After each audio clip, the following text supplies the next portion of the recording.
Juste après. Merci Hatem, je te remercie ainsi que les organisateurs de la TOC de m'avoir associé à cette session. Donc je vais vous parler de la CRSC. Donc la CRSC correspond à un décollement sérorétinien associé au nom à un décollement de l'EP dû à une diffusion focale du liquide de la choroïde vers l'espace sous-rétinien. Donc le rôle principal de la choroïde a été évoqué et approuvé depuis l'avènement de l'angiographie ovaire d'indocyanine et encore plus avec le DIOCT et la swept source OCT. La CRSC fait partie du spectre de la pachychoroïde. C'est un ensemble de pathologies qui ont pour point commun un épaississement choroïdien. Dr Ndrejen va nous en parler tout à l'heure. Sur le plan physiopathologique, donc la CRSC est due à une altération de la fonction choroïdienne qui est médiée par les catécholamines et potentialisée par les choroïdes à l'origine d'une hyperperméabilité vasculaire choroïdienne, d'une ischémie choroïdienne et d'un dysfonctionnement de l'EP. Sur le plan clinique, la CRSC peut avoir une présentation clinique typique de diagnostic facile et d'évolution favorable avec un DSR maculaire et le point de FID, mais dans certains cas, la présentation elle est atypique, donc avec de multiples points de FID, un décollement qui peut être étendu, voire même bulleux. Ces formes atypiques sont de diagnostic plus difficiles et pourraient avoir un pronostic défavorable. Pour les facteurs de risque, le sexe masculin, c'est un facteur de risque important de CRSC, l'âge entre 25 et 50 ans, le stress, la personnalité du type A, donc l'anxiété, l'hypercorticisme, que ce soit endogène, avec la maladie de Cushing ou certaines tumeurs surrénaliennes, ou bien exogène, telles que la corticothérapie, que ce soit systémique ou bien locale. La grossesse est aussi un facteur de risque de CRSC, ainsi qu'une certaine prédisposition génétique. D'autres facteurs dont le rôle est discuter, tels que l'hypertension artérielle, les pathologies coronariennes, le syndrome d'apnée de sommeil, l'infection HP, l'alcool, les pathologies sympathomimétiques, les agents sympathomimétiques et certaines pathologies auto-immunes. Sur le plan clinique, donc, le patient présente un syndrome maculaire en général unilatéral avec une acuité visuelle variable de 1/10 à 10/10 en l'absence d'atteinte du réflexe photomoteur afférent. L'examen du fond d'œil va objectiver un décollement sérorétinien, des altérations de l'EP avec parfois des exsudats fibrineux sous-rétiniens et toute cette symptomatologie en l'absence de réaction inflammatoire, d'œdème papillaire ou d'hémorragie. L'examen peut aussi montrer des altérations de l'épithélium pigmentaire au niveau de l'œil adelphe. Donc, l'angiographie à la fluorescine, elle garde son intérêt au cours de la CRSC. Elle permet d'objectiver le point de FID qui peut être donc en jet de vapeur ou bien en tache d'encre au cours de la CRSC classique aiguë. Elle peut montrer aussi l'étendue des modifications de l'EP ainsi que de multiples points de FID parfois extra maculaires au cours de la CRSC chronique. L'angiographie en ICG, elle est utile pour le diagnostic de CRSC occulte ou atypique et pour le diagnostic différentiel avec certaines pathologies qui peuvent prêter à confusion avec la CRSC. Elle peut montrer une ischémie choroïdienne, une dilatation des veines choroïdiennes, une hyperperméabilité vasculaire choroïdienne multifocale visible à partir des temps moyens et une atteinte infraclinique de l'œil contralatéral dans presque 100% des cas, donc il y a une atteinte infraclinique. L'OCT, elle permet de confirmer, de détecter et de suivre les DSR.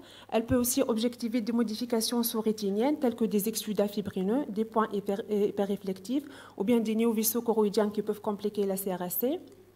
Aussi des modifications de l'EP avec des décollements ou des défects au niveau de l'EP. L'UDI-OCT, elle confirme l'épaississement choroïdien au niveau de l'œil atteint. Cet épaississement est plus important au niveau des zones d'hyperperméabilité vasculaire. Il y a aussi un épaississement au niveau de l'œil adelphe et cet épaississement disparaît après le traitement. Elle peut aussi objectiver une dilatation des vaisseaux choroïdiens plus important au niveau de la couche de Haller. L'OCT angiographie, elle peut montrer des taches sombres associées avec le DSR ou bien le décollement de l'EP. L'OCT en face peut aussi objectiver des veines choroïdiennes dilatées et l'OCT angiographie est surtout utile pour la détection de nouveaux vaisseaux choroïdiens qui peuvent passer inaperçus avec les autres modalités d'imagerie. L'autofluorescence, est aussi un examen qui peut avoir un rôle dans le diagnostic et la surveillance de la CRAC. À la phase aiguë, on peut avoir des hypo-autofluorescences au niveau de l'aire du diastère, certaines plages d'hyper-autofluorescence peuvent correspondre à des précipités ou d'accumulation de matériel. Au cours de la CRAC chronique, il y a des plages hypo-autofluorescentes confluentes ou bien gravitationnelles. Sur le plan diagnostic différentiel, donc en général, un examen clinique minutieux avec une approche multimodale permet de différencier la CRAC et d'autres pathologies chorio-rétiniennes, notamment la vasculopathie polyporoïdale, la dégénérescence maculaire liée à l'âge et certaines pathologies inflammatoires, surtout la maladie de Vogt-Koyanagi-Arada ou bien la sclérite postérieure.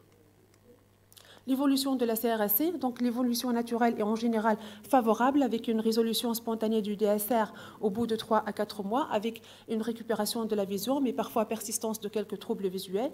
Certains facteurs influencent la durée de l'épisode aigu, tels que l'âge avancé, l'épaisseur choroïdienne plus importante et les altérations étendues de l'épithélium pigmentaire. Les récurrences sont observées entre 30 et 50% des cas et 10% des patients peuvent avoir plus de 3 récurrences. Certains facteurs influencent ce risque de récurrence, tels qu'une acuité visuelle finale basse donc de l'épisode initial, l'épaisseur choroïdienne élevée, la présence de points sous-rétiniens hyperréflectifs et les décollements de l'EP irréguliers. Donc, les facteurs de mauvais pronostic de la CRAC, une acuité initiale basse, une durée prolongée de la CRAC supérieure à 4 mois, bien sûr des récurrences fréquentes avec chronicité et modification étendue de l'EP. Donc, la corticothérapie, c'est aussi un facteur déclenchant, mais aussi aggravant d'une CRAC et l'avènement d'un néovaisseau choroïdien. Donc, la surveillance et le traitement des facteurs de risque doivent être instaurés chez tout patient. Donc, on peut instaurer une observation pendant 3 mois, étant donné l'évolution naturelle favorable de cette pathologie dans sa forme classique. Il faut toujours rechercher et arrêter une éventuelle corticothérapie qui peut être un facteur déclenchant ou bien aggravant, réduire le stress, mais ce n'est pas toujours évident, et traiter les facteurs de risque associés s'y retrouver. Donc, le traitement est en général indiqué s'il y a persistance de DSR, si l'acuité visuelle initiale basse, si le patient est très gêné et une récupération visuelle rapide est nécessaire, et dans les formes récurrentes. Donc, on dispose de plusieurs modalités thérapeutiques. La photocoagulation au laser, elle garde son intérêt pour les points de fuite extramaculaires, extrafoveaux. Elle permet d'accélérer la résorption du DSR et de raccourcir l'épisode aigu, mais elle n'a pas d'implication sur l'acuité visuelle finale ou bien sur le risque de récurrence. La photothérapie dynamique, elle est préconisée en cas de CRAC aigu ou chronique avec des points de fuite rétro ou bien juxtafoveaux. La thermothérapie transpupulaire, elle pourrait aussi être utile dans certains cas de CRAC aigu ou chronique avec des points de fuite également rétro ou bien juxtafoveaux. Donc, le laser micropulse, c'est une nouvelle modalité thérapeutique qui semble prometteuse, mais elle reste encore à bien codifier. Sur le plan médical, donc, le diamox il peut garder un intérêt, il va accélérer la résorption du DSR en stimulant la pompe épithéliale, mais aussi, comme la photocoagulation au laser, il n'y a pas d'effet sur le risque de récurrence. Les antagonistes des minéralocorticoïdes ont été aussi préconisés, étant donné leur rôle dans la pathogénie de la CRAC. Donc, ces antagonistes vont bloquer les récepteurs de minéralocorticoïdes au niveau de la choroïde et diminuer l'hyperperméabilité capillaire des veines l'hyperperméabilité des veines choroïdiennes.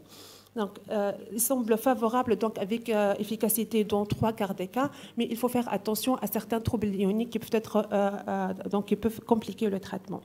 Les antagonistes de glucoglucoroïdes tels que les rifampicines, donc les résultats sont très aléatoires. Ils accélèrent, ils induisent le métabolisme des corticoïdes au niveau du foie et il y a bien sûr un risque d'une insuffisance hépatique. Les injections intravitréennes d'anti-VEGF gardent leur intérêt pour le traitement de la CRAC, mais dans les formes qui ne sont pas sévères, avec des points de fuite qui ne diffusent pas beaucoup, un petit DSR, mais surtout efficaces pour le traitement des néovaisseaux choroïdiens qui peuvent compliquer la CRAC. Il y a d'autres modalités thérapeutiques, mais leur rôle n'a pas été vraiment prouvé. En conclusion, la CRSC est une pathologie choroïdienne dont le diagnostic est basé sur un examen clinique. Il est facilité par une approche d'imagerie multimodale. Il est important de différencier entre CRSC et d'autres pathologies inflammatoires afin d'éviter l'utilisation inappropriée des corticoïdes. Donc, il faut rechercher toujours et arrêter devant toute CRSC. Donc, il n'y a pas de consensus pour le traitement de la CRSC et le rôle des nouvelles modalités thérapeutiques reste encore à codifier. Merci. Merci beaucoup, Rim, pour cette belle présentation.